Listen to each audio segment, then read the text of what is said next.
Hello, people. This is Dr. Wang here recording.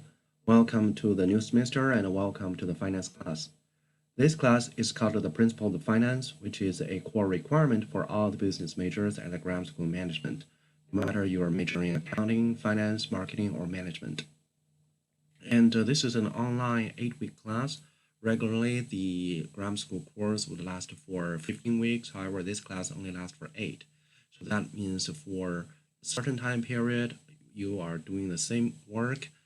So your workload would be twice more intensive compared to a regular 15-week course. So just to be aware of that. So you should be able to download the syllabus from the Canvas. I have already published this course weeks ago. So on the syllabus, I first put the statement of the university as well as the grammar school management. So you can spend 1 minute to read through this mission statement. Well, here is my name, Sang Wang. This is a Chinese name, as I was born and brought up in China. I first came to the United States as an undergrad exchange student. At that time, I went to Winona State University in Minnesota. And then I went to University of North Dakota to get my master's degree in applied economics. And then after I got tired of the cold weather, I went down south to Florida and I got my PhD in finance from the University of Central Florida. And then I accepted a job offer from St. Xavier University. At that time, this university was my first interview, my first second round interview, and also my first job offer. It was a fair offer, so I just came to Chicago. It's a cool place to live. All right, so back to the course description. You will see that the two major areas in the discipline of finance are corporate finance and investment. So in corporate finance, we're going to learn how to evaluate the financial health of a corporation or any other kind of companies. And we're going to learn the decision process for the managers to make the decisive corporate decisions, such as acquire long-term assets, adjust the capital structure, or estimating project risk and distribute firm earnings either through a dividend or repurchase. The other area, investment, related to the decisions concerning stocks and bonds and other securities. In particular, you are going to learn how to estimate the proper value for all these securities and how to invest smartly, not just by maximizing the return, but also by minimizing the risk. And of course, in a smart investment, we always need to know how to diversify your portfolio. So the required tool for this course are a financial calculator like this. Mine is a TI-82, which is a pretty old bird. You can have a newer model like TI-83, 84. They all have similar functions. And also you should install Microsoft Excel in your computer. We're going to do a lot of Excel practice altogether, so it is a must requirement. If you cannot afford to buy Excel software or any other Microsoft software from a Best Buy or any other channel, you can ask for the help from St. Xavier because the university has subscribed the Microsoft Office. I think you can just purchase it through our group account with the $10. So that's a pretty good deal. The learning outcomes here, right here we have 5 learning outcomes. So one is apply the real life skills in your personal finance.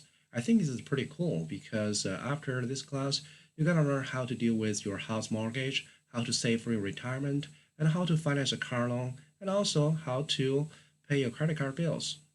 And these are all real life vivid lessons we have to go through. The next is a better understanding of cash flow management and all the accounting procedural. So this is where your accounting knowledge becomes very useful. And there is some overlap between finance and accounting, as you all know, in terms of corporate financial management. And you are going to use your previous accounting knowledge, such as the financial statements, financial ratios, to cover this part of study. The third outcome is evaluate quality of a firm based on the firm's financial information.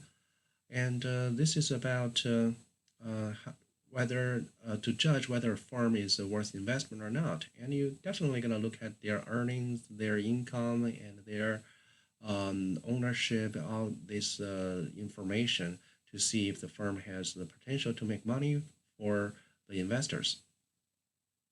And also, you should learn how to analyze the fair value of a security in the capital market.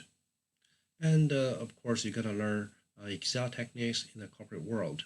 Well, as far as I know, the Excel is very widely used in the companies, governments, and all other institutions in terms of managing financial information, mostly deal with the numbers, because Excel is a massive storage tool. You can store a lot of numbers in there. It is also a solving tool. You can perform a lot of calculations. I'm not talking about multiplication or division. I'm talking about a solver, goal seek, what if analysis, scenario managers, all these high-end sophisticated skills. And also Excel is a very useful presentation tool. You can do presentations based on the Excel charts, and then we're going to learn how to do some basic charts in this class. The placement in curriculum, well, as I mentioned earlier, this is a core course for all the business majors, and you should have at least sophomore status in order to take this class. And then the prerequisite of this class includes financial accounting, Excel in business, and also business statistics. You should have taken all of these classes before you take my finance class. And each of these skills is a very necessary thing to have, a skill to have to be successful in my class. And also, I highly recommend you to take managerial accounting at the same time with finance or have taken it before finance. And also, your math skills should be good enough. This is a business static class. I put it here. You should also be pretty good at math, have passed the math 130 or 99, whatever. It could be called finite math or college algebra, depending on the timing of the course offered. Here is a required textbook. It's called Fundamentals of Financial Management. Well, I here give you a screenshot of the cover of the textbook. This is a 13th edition, which is pretty old. You can buy the 13th edition online for a very cheap price because usually the older editions are sold pretty low. Right here is the evaluation table. So you have different categories from Excel projects to assignments to discussions, exams, and also written reports. And you will see their points for each item. So the Excel projects, you have 7 Excel projects to do. All you need to do there is a replication. So we're going to learn a lot of theories and knowledge like financial statement, ratios, time value of money from your lecture videos. So this Excel project will help you to understand better of all these topics by doing the things in Excel. And there's nothing you need to invent, to improvise. You just need to follow my video step by step, just repeat all the procedures. And the second category is assignments, and you will see the assignments are weighted much more than the Excel projects. Well, if you have any questions during the assignment, you can definitely ask me. However, the questions in the assignment should be different than the questions you see from the lecture videos and also different from this Excel practices. And of course, we will do these discussions, and the participation for the discussion is mandatory. We can either organize discussion in a group. We will definitely do voice call or even video call. If you have any problem to meet with the group, we can schedule individual discussion. And of course, a large portion of your grade will be determined by the exams. You have a midterm exam and a final exam. Since each exam covers different amount of chapters, they are weighted slightly different from one another. And also we will do some real case studies. One is about a company called Planet Popcorn in California, and another is about the endowment funds of Yale University. So you're gonna you're gonna watch two videos and then answer the report questions. So altogether, you have 400 points. Something I want to mention here that all Excel projects, reports, assignments, and exams, they are all need to be submitted through Canvas. And the due time is midnight. I put 11:59 p.m. so you don't get confused with a.m. p.m. thing. And the due date is a Saturday of the week, okay? Because technically Sunday of the week is the first day. So I prefer you to turn it in on Saturday, which is the last day of the week. And there's no late submission for exams, definitely. For other assignments, I provide some leeways, but if you turn it in late, it's not fair to other students who turn it in time. Therefore, I use a 20% grade discount for those who turn in late. If you are late for more than one day, then there will be another 15% discount for each additional day it got delayed. And you should do all the things and turn in all the assignments individually. I don't mind you guys to communicate with each other, but you have to do the work by yourself and submit the work by yourself, period. Definitely there's no collaboration for the exams. And I have several ways to detect whether a submission is a result of collaboration or an individual effort.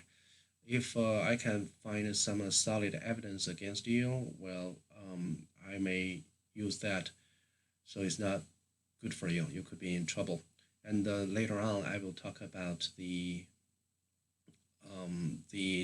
academic integrity policy. And for back to this assignments, there's only three formats I would accept. One is Excel, and another is a Word document, and another is a PDF. I know some of you prefer handwriting than typing. If you do handwriting, there's something you can do. You can take a photo picture of your handwritten paper and then copy paste the photo picture to the Word file. So you can submit the work in a Word document. Here is a rubric for the assignment, and I just use all these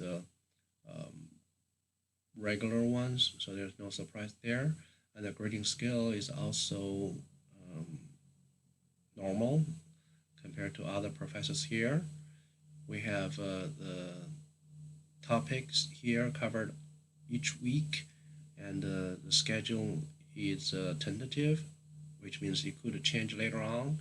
Well, the thing is, I use this schedule for several semesters already, so I would say it does not quite change that often. And there's no need for me to go through each of the individual topic at this point, because we're gonna go over details in the future. Here's a statement of technology. I put it for formality. As you can see, we're going to do a lot of technologies, especially the internet. Well, since it's an online class, I assume that you have the prerequisite skill and techniques of handling Canvas, how to download files, how to watch the video links through Canvas, and how to submit your work onto the Canvas. And we also have a statement for students with disabilities. If you have any trouble doing the assignment or need any assistance, here's the contact information from the Learning Center, who will provide all the assistance you need. And of course, as I mentioned earlier, I need to address the academic honesty expectation. Well, if any cheating behavior happens, like you use other people's work for your own, there will be consequences.